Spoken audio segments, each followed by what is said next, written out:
Ramon Mia, an employee of the Department of Agriculture Extension Office, was detained by police for sharing a controversial post on social media, although he has admitted his mistake and asked an apology.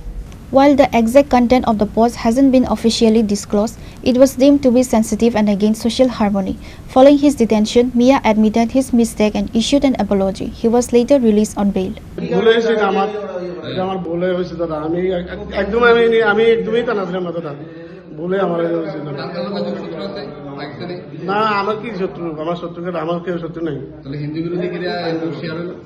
এটা দাদা বলে দাদা দাদা ভুল কি daily daily হয়নি বলতো সব না দাদা আমি দাদা বলে করছি দাদা আমি সঠিক কথা বলবো সঠিক কথা বলব সঠিক করলে মাপ আছে সঠিক কি সঠিক আমি আমি যে 6 মাস আগে ডিপার্টমেন্ট থেকে আমরা ওয়ার্নিং করে দেওয়া হয়নি। Bureau Report, Jenny Khora.